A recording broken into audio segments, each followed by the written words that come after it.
Sí, por ejemplo, mira, yo cuento, por lo menos desde mi punto de vista, yo ya hacía charlas sobre esto con los pocos con los que querían saber de esta información, antes de la pandemia ya, ¿no? Pero siempre éramos cinco, seis, cuatro y después se borraban y después había otro grupito y se borraban. El año pasado bueno, en el 2019, sí, 2020, hice un grupo de un curso de bioconstrucción y armé este curso, en este curso que había bastante gente de toda Sudamérica. Surgió un tema una vez y yo le dije, bueno, si quieren les explico, les cuento lo que estoy haciendo yo, qué estoy aplicando yo para defenderme de todo esto legalmente. Me dijeron, ah, qué bueno, bueno. Entonces así empecé, bueno, en esos grupos, una vez hice un de estos Zoom y apareció Germán de democracia, de red de democracia directa, donde, bueno, estuvimos charlando y bueno, dijimos, bueno, vamos a hacer un Zoom entre nosotros para ver cómo podemos aplicar esto en Argentina. Simplemente porque era una idea que sostenía el sistema de la red de democracia directa, ¿sí? Ahí fue en uno de estos Zoom que apareció Pasquino, que yo ya conocía la labor de Nocés porque por haberlo conocido en Italia, pero estábamos siguiendo el recorrido de Giancarlo de Tiamat, porque bueno, yo venía más de la soberanía individual, ellos aplican también las cuestiones de OPPT, pero menos concentrados en los documentos de OPPT.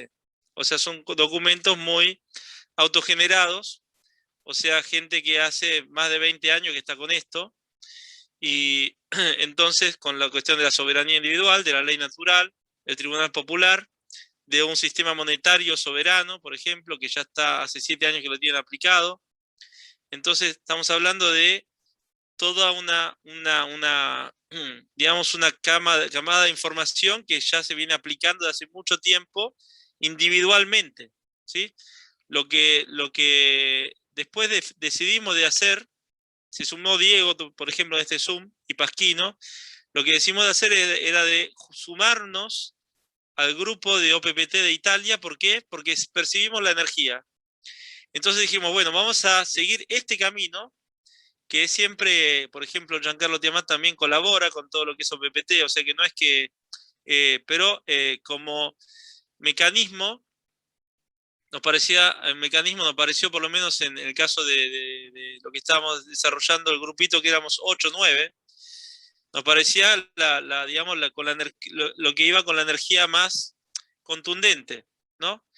Y simplemente fue así, y fuimos haciendo un Zoom entre nosotros. Un día en este Zoom éramos 8, estaba Azul, estaba Ana, y Ana dijo, no, pero yo tengo que invitar a más gente, tiene que haber más gente, tiene que haber más gente. Y estuvimos chateando toda una semana y ella me dijo, bueno, hagamos este domingo. Bueno, hagamos el domingo. Y hubo un Zoom con 50 almas. Ese Zoom yo al otro día dije, bueno, lo quieren compartir, lo voy a cargar en un canal YouTube que tengo ahí, lo tenía abierto, o sea, hace 2 años. Cargué el video y ese video se expandió por todos lados. O sea, esto fue. Pero nosotros estábamos en una cosa individual, en una labor individual sobre la ley natural, sobre defenderse legalmente de todo esto. Yo personalmente estaba preparado para la guerra, pensando de estar solo. Cuando, digamos, a medida que se fue expandiendo todo esto, se empezaron a expandir en todo el mundo estos grupos. Y lo que es particular es que es más o menos, todos los grupos se fueron desarrollando siempre así, con dos o tres que, o a mí me empezaron a contactar porque estando en Inglaterra, algunos, por ejemplo, los griegos, yo vi los griegos de cero, de Sotiris, que es un chico que está en Grecia, que eran, digamos, muy poquitos, 5 o 6, y yo hice chat también con ellos para comentarles, y ahora hoy hacen su primer envío, toda la Grecia, ¿no? El grupo de Islandia, el grupo de Noruega, el grupo de Dinamarca, el grupo de Polonia, los chilenos mismos, o sea, todos siempre, por lo menos cuando nosotros hace unos meses, no mucho, hace unos meses eran 5 o 6 en cada grupito que más o menos nos conocíamos, íbamos charlando y pasándonos información entre nosotros.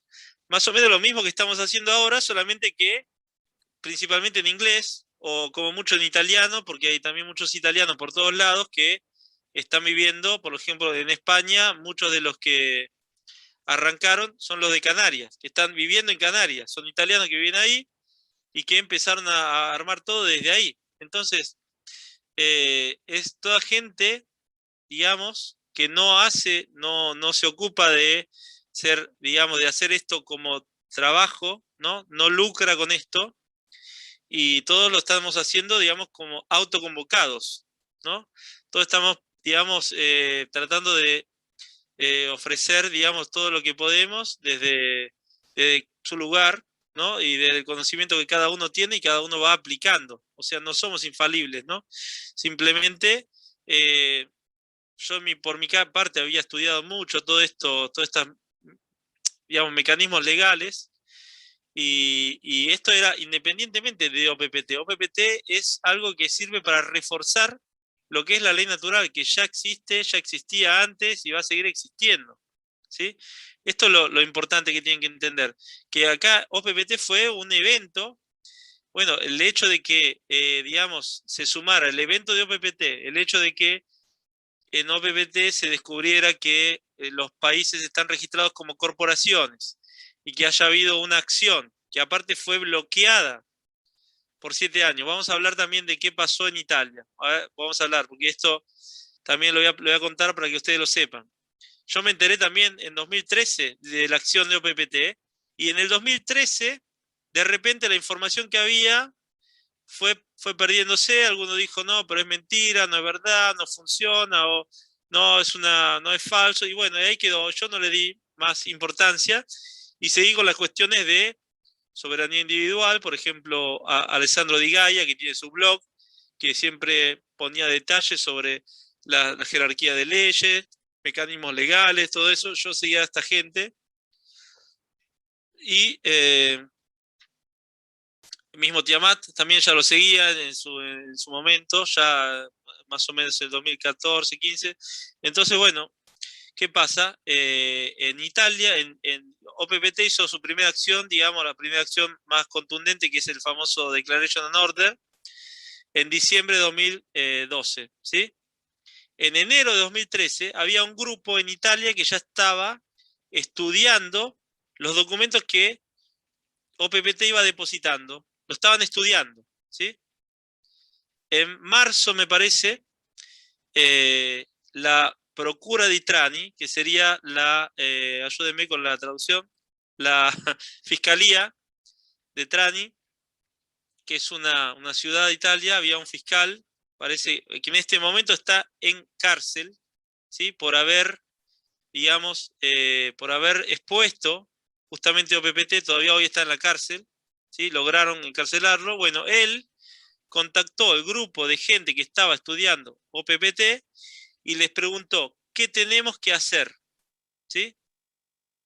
Así fue la cuestión. Bueno, había un documento que era lo que muchos llaman el mecanismo para recuperar el bond, ¿sí? Y después estaba el military order.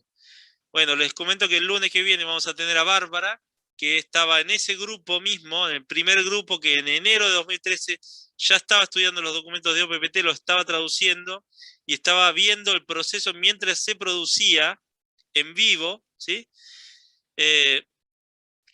Bueno, ellos, Bárbara, Giancarlo y otros dijeron, démosle el military order, ¿sí? El military order, simplemente dado a una fiscalía de la República de Italia, esa era información que iba automáticamente a pasar a todas las fiscalías y automáticamente el sistema caía.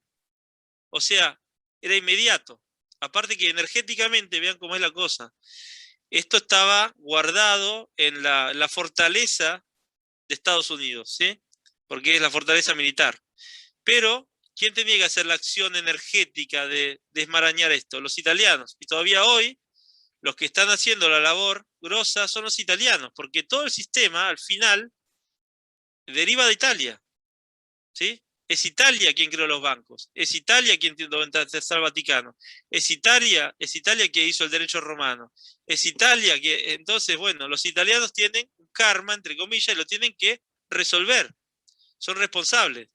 Por eso yo soy de origen italiana, tengo una parte también de responsabilidad, probablemente.